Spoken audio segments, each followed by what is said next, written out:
Yuk kita dengarkan cerita Jakatarub dari Jawa Tengah. Pada zaman dulu, ada seorang pemuda bernama Jakatarub. Sepeninggal ibunya, Jakatarub mengisi hari-harinya dengan berburu. Hampir setiap hari ia berburu ke hutan. Hanya dengan berburulah Jakatarub bisa melupakan kesedihannya. Begitu juga pagi itu.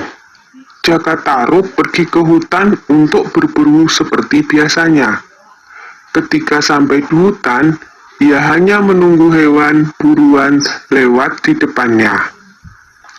Tetapi, tak ada satupun hewan buruan yang ia dapatkan.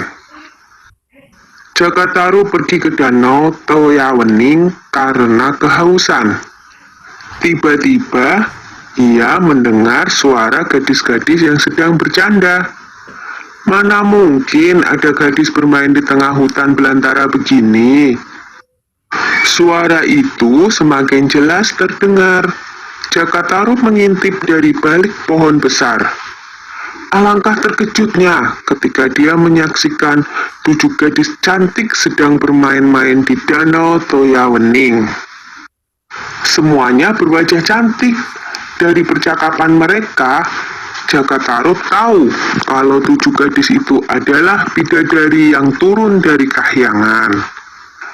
Apakah ini arti mimpiku waktu itu? Pikirnya senang. Jakatarub melihat ada tumpukan selendang di atas sebuah batu besar di pinggir danau. Selendang-selendang itu memiliki warna yang berbeda-beda. Jakatarub berniat mengambil salah satunya. Dengan hati-hati, Jakatarub berjalan menuju selendang-selendang itu. Jakatarub mengambil yang berwarna merah.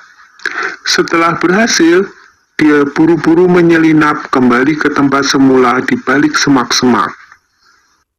Tiba-tiba terdengar aba-aba dari seorang bidadari. "Ayo kita pulang sekarang. Sebentar lagi hari akan gelap." "Iya, benar. Ayo kita segera pulang sebelum matahari terbenam," sahut yang lainnya. Dan akhirnya para bidadari itu keluar dari danau. "Di mana selendangku?" teriak salah satu bidadari. "Siapa yang mengambil selendangku?" "Di mana kau taruh selendangmu, Nawang Wulan?" tanya yang lain. "Tadi di sini," jawab Nawang Wulan. Ia terlihat sangat panik karena tanpa selendang itu dia tidak akan bisa kembali ke kahyangan. Karena hari sudah mulai gelap, yang lain terpaksa meninggalkan Nawang Wulan sendirian. Dia hanya bisa melambaikan tangan kepada keenam temannya yang terbang menuju kahyangan.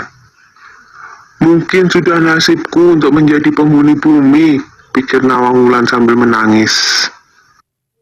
Dia lalu bergumam, "Barang siapa bisa menolongku, akan kujadikan saudara jika perempuan.